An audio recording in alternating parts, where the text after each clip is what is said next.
Hello and welcome to the Wake Up Call Talk Show. I'm your host, Annie Sally. Well, it's another day that the Lord has kept us.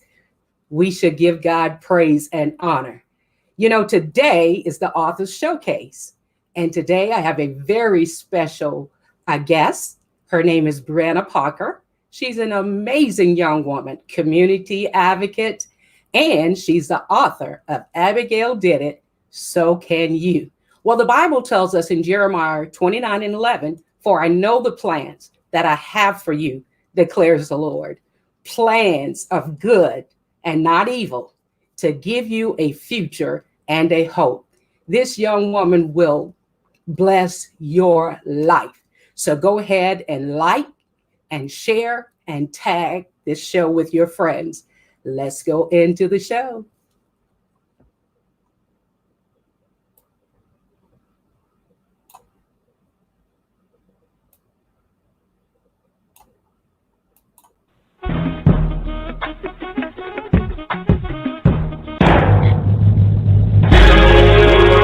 It's time for your wake-up call.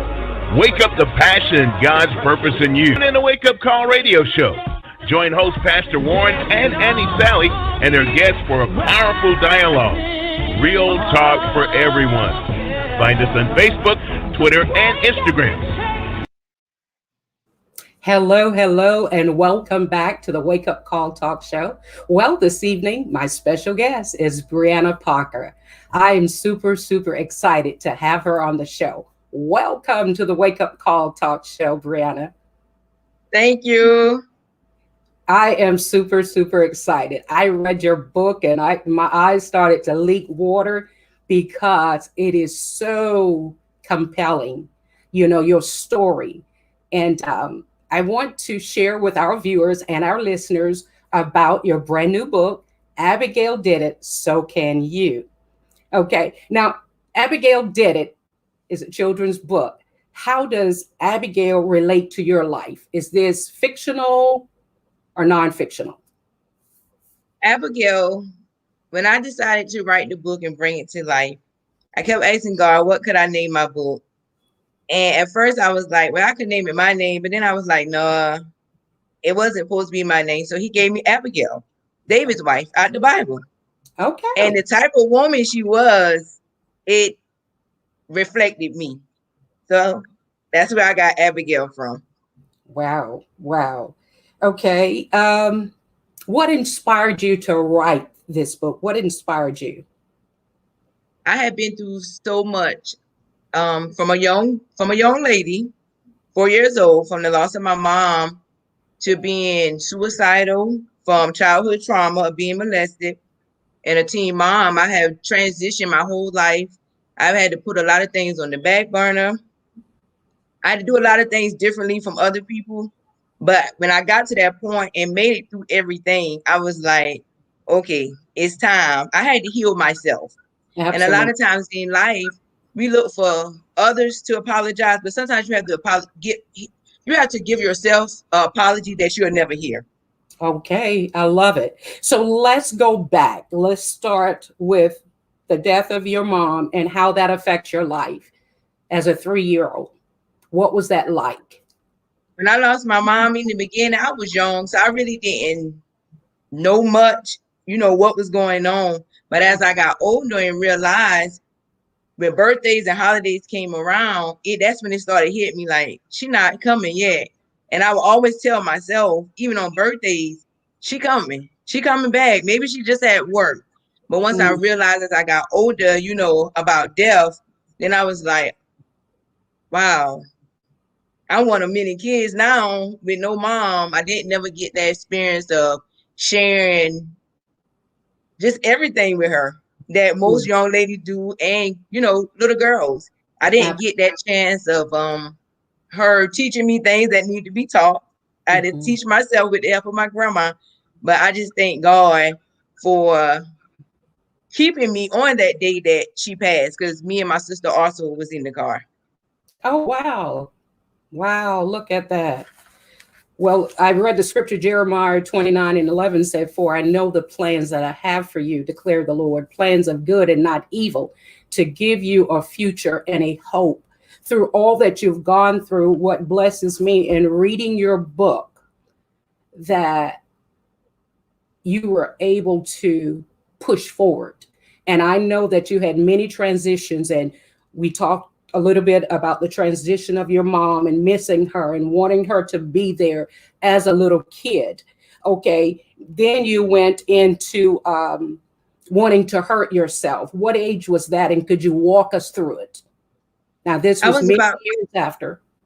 I was about 11, 12. I say 13. I was about 13, and I Mhm. had went through one of the things that some people don't even know how to even talk about, and Mhm. that's being molested. At Okay. the time, the devil himself made me felt like, because of what I had done been through and everything, that I wasn't worth living. I Okay. didn't have no reason to be here. The pain from what I went through itself alone was a lot. And I felt Mhm. like it was so much easier not to deal with the pain, but just count myself out and everything will go away, and then life will be back to normal. Now, did And the you? devil had a his own plan. And Mhm. now I understand why his plan for me was to take myself out because of my purpose and where I'm at today. And he Mhm. already knew that God had a calling on my life that was so powerful, even him himself he didn't want it to birth. Absolutely. Absolutely. Talk a little bit about the trauma you face, the molestation. You don't have to go into great detail, but who was your support system? Did you tell anyone, or did you try to shoulder the pain alone? What was that transition like? I kind of kept it in at times. I was wanting to say something at time. And then when I did have the opportunity, I did say, I did tell, but I was also scared of what the outcome would be being so young. Right. So I kind of left it in the hands of who I told, and it didn't. Then it was like a tuck it thing. It's gonna be all right. Yeah. I dealt with it, but in reality, I really didn't dealt with it because I wanted out. Absolutely, absolutely. And that was definitely time to get therapy and also have those to validate you. When you have to tuck it, you feel like, just brushed away. And Yes, so, ma'am. talk about the transition of finding your worth back, being that you I, did not go to therapy, you didn't feel validated. Was the authorities contact? no, ma'am. Okay, so you didn't feel validated, you didn't get anyone persecuted or anything. So talk about how you made it through that dark season of your life, feeling that you were abandoned and you were alone. Talk about that. Well, I ended up going to a hospital in Charleston for 3 weeks, almost a month, when I Okay. tried to commit suicide. And I would have like five doctors around me every day, with pen and pencil, trying to figure out if I was schizophrenia, trying to figure out if I had like a mental issue. And I would never respond to them. I would like not talk to them. I just would sit there. But at night, when it was time for me to lay down, I would cry out to God. And the only thing I wanted to was to get back to my family. I didn't care about what had happened to me, what I was going to. I just wanted to get back to my family because that was my safe haven. Okay. So when the chance came for me to go home, because I wouldn't communicate, I wouldn't talk to them, they felt like, well, we don't need you, because they couldn't consider me another statistic. Okay. So I would say God, crying out and dealing with it on my own. But as I got an adult, once I accepted and told God, all right, once I had wrote this book, Hmm. I was going to go into my new life. That book is my old life. All right. All right. So that was actually therapy. You know, Yes, I can ma'am. recall writing my book, Wake Up Call, Waking Up God's Purpose in You, which inspired the whole network. I actually wrote it during the death of my mom. And so that was therapy for me and compelling me into the presence and the purpose of God for my life. And I know from reading your book and knowing your story, the very exact thing happened to you. Well, talk about, okay, so I want to help our listeners walk along with us. So your mom dies at 4. You're missing her. You're not quite understanding. Did anyone talk to you about your mom's death? Or was that? Yes, ma'am. My grandma would talk to us. She wouldn't be very in depth because I don't think she knew how to Address a kid? reach us Hmm. and help the issue. I Okay. got counseling. That didn't really work because I was young. So I figured Mhm. counseling was like a field trip going to counseling. Okay. Okay. All right. So from the death of your mom, wanting her, um, trying to take your life, feeling worthless, and then what happens? I got pregnant with my son. When Okay. I came back home at 15 years old, I've gotten pregnant. I got out on my own. I left my grandmother's house. I didn't never return.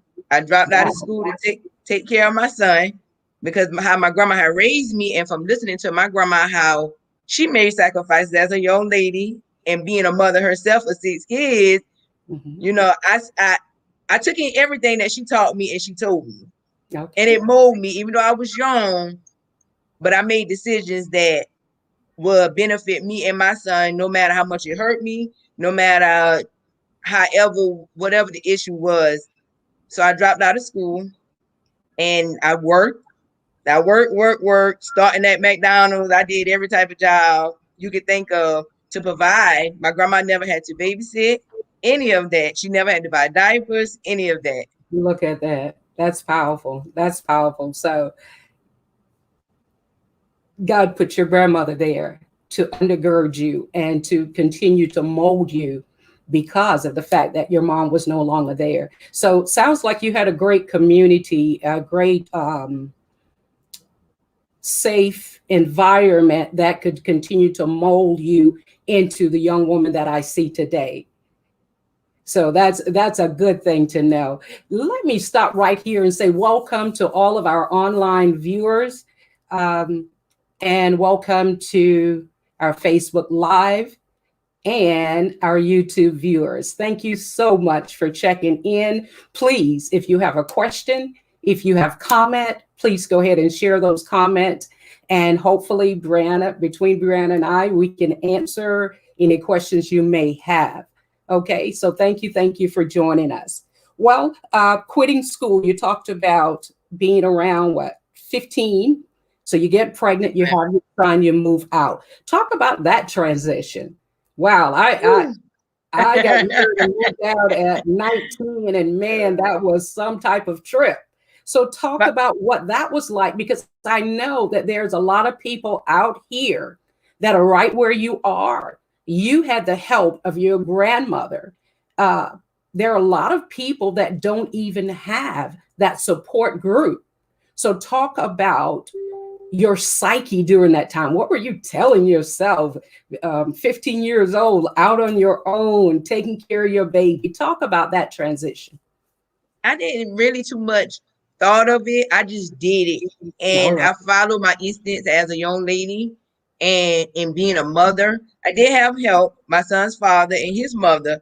So it was not like I didn't have help. And even Mhm. during the time when I moved out, I tried to go back and finish school like 3 or 4 times, but it just wasn't working. And at the time, then now I can say it just wasn't my time. No matter how behind I was from my classmates, from Mhm. everything, then Mhm. wasn't my time for me to graduate.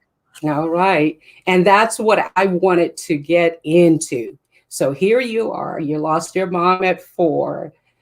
You went to the hospital for mental health issues at the age of 11. Then you come back home, you get pregnant, you quit school. Now, what in the world?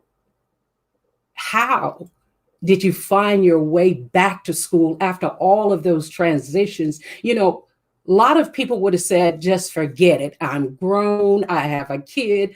I'm not doing this. Just feel like they have a reason to quit and not go back. But Abigail went back, and so can you. So I want our viewers to listen deeply and make your comments, because after all of those traumas, traumatic instances in your life, you had to have been talking to your psyche. What's going on in your mind? As a little girl, I can recall saying, I want to be a nurse. I want to be this and I want to be that. And I'm going to grow up. I'm going to have a big house on the hill. I'm going to have 3 kids.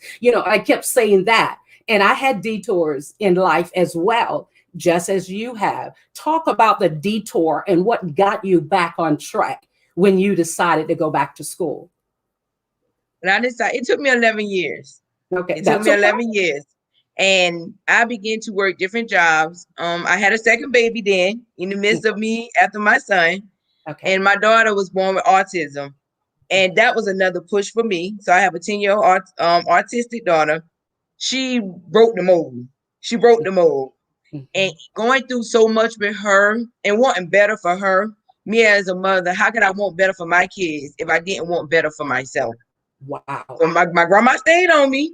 She stayed on me. She would always, talk to me and tell me, I want you to finish. She didn't get to finish. She dropped out in 6th grade. And it always was a longing in my heart to have to wear that hat and move the tassel. All right, so I always had it in my heart. I just had to push myself to go back and finish and stick with it, no matter how hard it get. It got in, it get it. Different jobs, working as a manager. And when I got hired at Walmart in 2014, I became a manager within 3 months of being there. And I'm like, all right, God, now you blessing me without even having anything. So now it's my time to step up and return what you're doing in my life. All right. Oh, that's so powerful.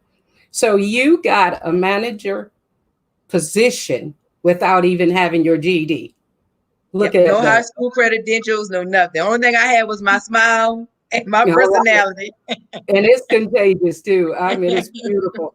What God has for you is for you. For I know the plans that I think toward you, says God. Plans to give you a future and a hope. So God was working in the background all that time, even giving you these type of experiences. The enemy meant it for harm, and all the transitions you had to go through. The Bible says all things work together for the good of them that love God and that are called according to his purpose. So look at God working it together for his good, through the good, the bad, and the ugly. God kept on moving. When we submit our will to God and allow him to take over, he will lead God and direct us into our future. So let's talk about the future now. So Brianna has overcome all of these obstacles, and she goes back to school, get her high school diploma. And where is she today? I am in my 3rd year of college. Look at that. Once I graduated, I decided to pursue my bachelor's in psychology so I can help others, only because I want to give others what I should have gotten from someone. Yeah. So it was within me. And once I wrote my book, I'm like, all right, God, what you want me to do now? Mm-hmm. And it was just like, it's take off. Let's do this. He had done took me through so much. And from being on the human side, we look at stuff and always say, why God, why me, why this? But to get where we gotta go, we're gonna go through. Absolutely. And it's already pre-written. You just have to tune in and understand that when it comes, it's already done. You just gotta walk through it. It might not feel good. It might twist, turn you, but you would never break, because God already knew you can make it out. And I feel like God had chosen me, because not only from the accident with my mom, but suicide and another accident last year where the devil tried to take me. It's just like, I need you. I can't let you do this. I can't let you birth what you got brewing. But now I can say that the devil ain't gonna win. And God just keep stepping, he's putting the platform out for me to reach others. And that's why also, when you notice I'm doing things, is free. Helping others is free. I can promise you that from the depths of my heart. Helping others is free, whether it's encouragement, whether it's just the smallest little thing you can do for somebody not to give up. That's right.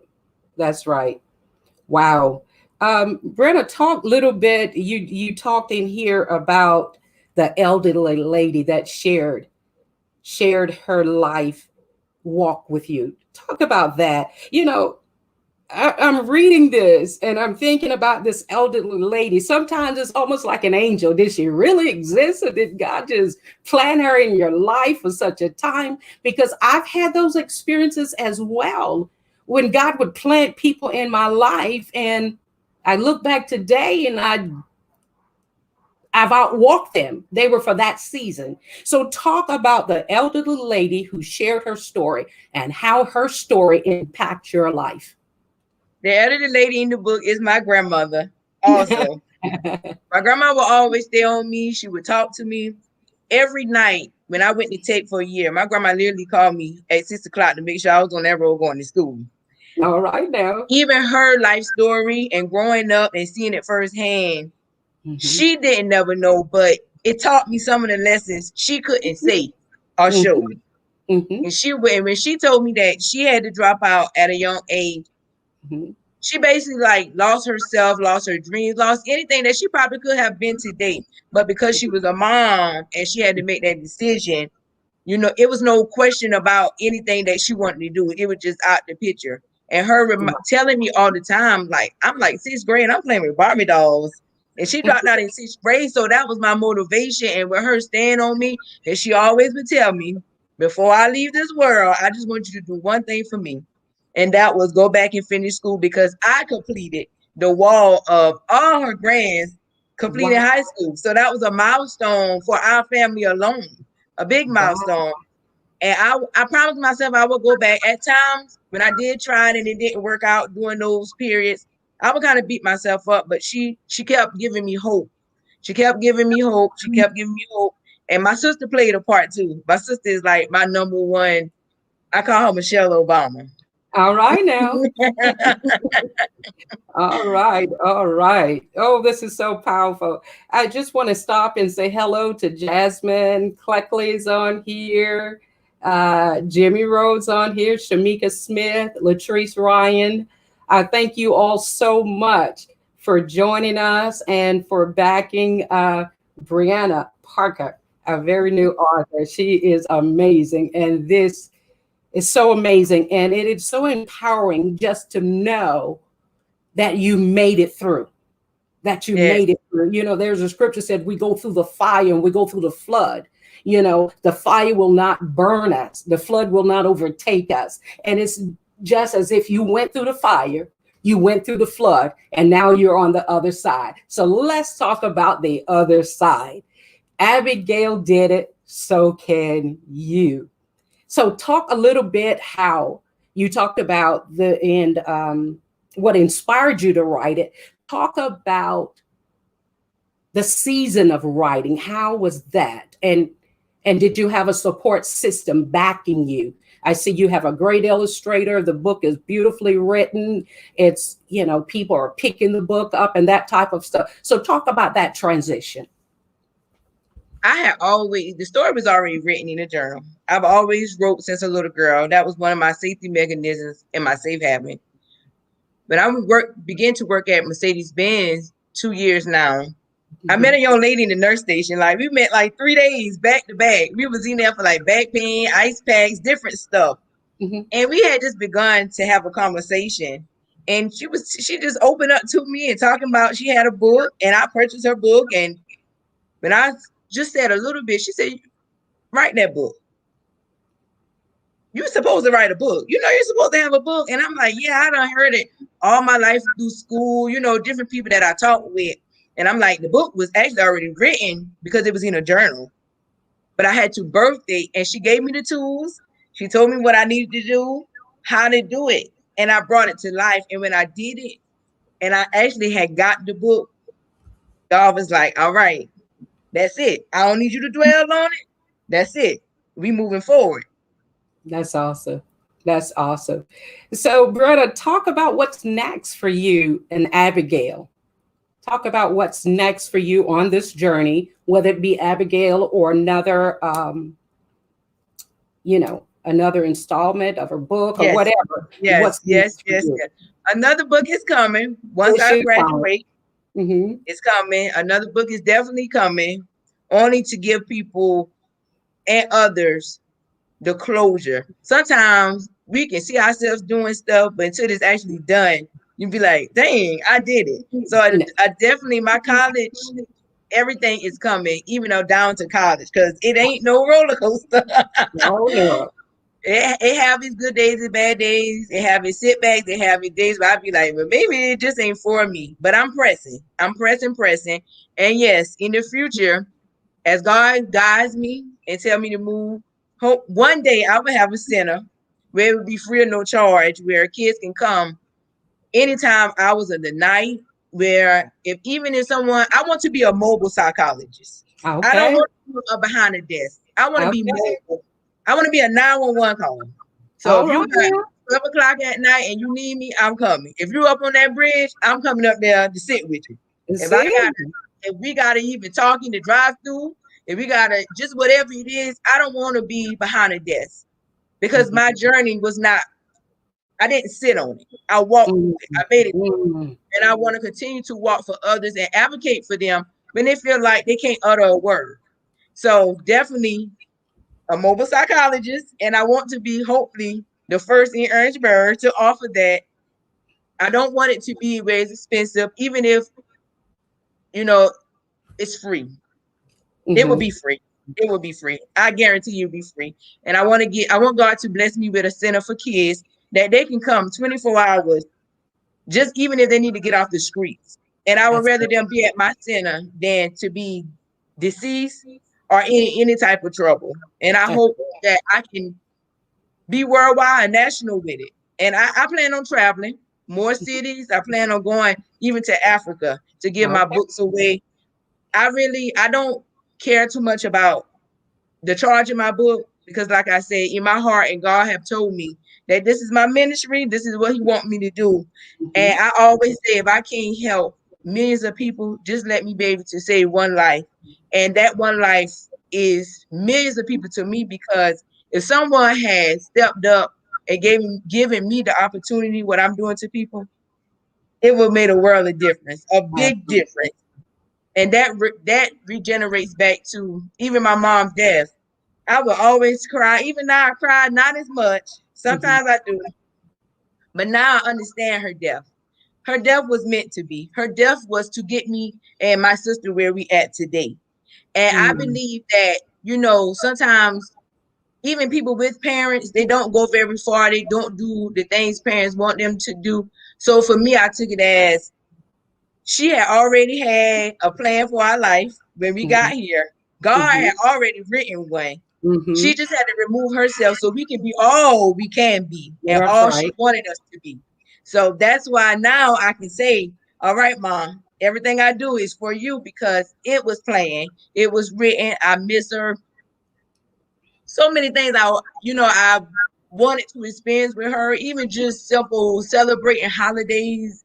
But I get it now and I do it. So everything I do it for her and I will continue to do it for her. My biggest thing is saving other lives because even molestation is not talked about a lot. That's right. It's swept under the rug. And That's right. molestation, it can lead to so many other things. And so many people had given up. Yeah. I'm one that didn't give up. I had the strength to not give up. God didn't let Mhm. me give up. But some people counted themselves out without even Mhm. being able to see the victory through it. Brenna, that's powerful. I've got to read a comment here.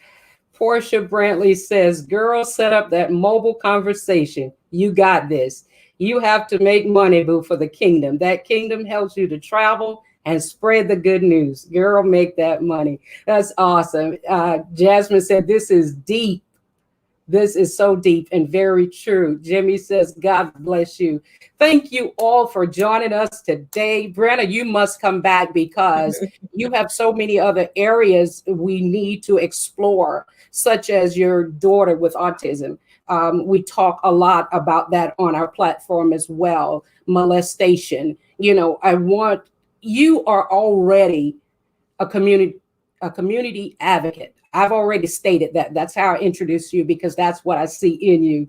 And so I just want to have you back so that we can share even the more about this walk and the plan of God for your life, because you have so many areas that can really bless other people. So thank you, thank you, thank you. And thank you all for joining us today. Please go ahead, like and share this show. Tag as many people as you can and let them know this was an amazing word. Jasmine said, what about your father? How was he a part? How did he impact your life? My daddy wasn't much. He was there, but not like actively there to teach me what I need to know. But he always on the background. He will motivate me. He will always tell me behind closed doors he's proud of me.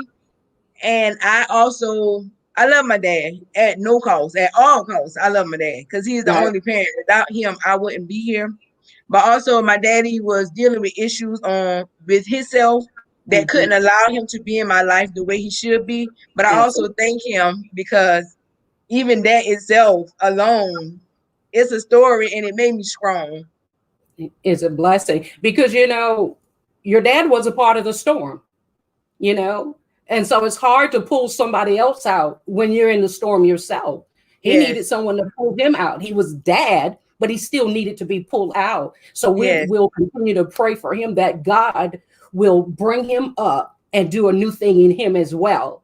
As he continued to look at you and Renee and all that God has done. And now you've got these beautiful grandbabies, and children, which is his grandbabies. And so I believe your life is impacting his life, whether he says it or not. I really believe your life is still impacting his life. And so we continue to pray for him. We'll continue to pray for your grandmother and everyone, your entire village, because it's amazing to have a great village. Those people that you can call anytime, those people that will do whatever it takes to help compel and to help and boost you.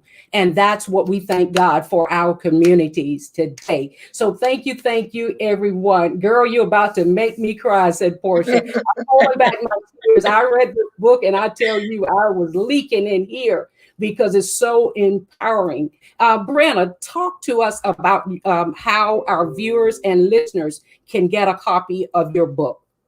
My book is on Amazon, and it's on Amazon for $13. You can also purchase it for me also. So you can reach me on Facebook, send me a friend request. I have my business page, the children's book, and I also have my nonprofit page. I'm always available. Even if I'm not on Facebook, that messenger is on. So tell somebody or send the word, and I'll get it to you. Okay. And I know that you're a community advocate. So when you're doing things in the community, please, message me and let me know. Let's share it so that others will know what's going on, because Wake Up Call is on the call. That's what God has called us to do. We're on the call. So just make sure we know that, so that we can back and push you as well. Well, that concludes our show. Brianna, thank you. You're welcome. Thank you. Just seeing that smile and watching all that you're doing, I am so encouraged, and I'm empowered even the more. So you never know who you're empowering. Even as you post on social media, you never know who you're blessing. And so you got to keep on doing what God has called you to do at any cost. So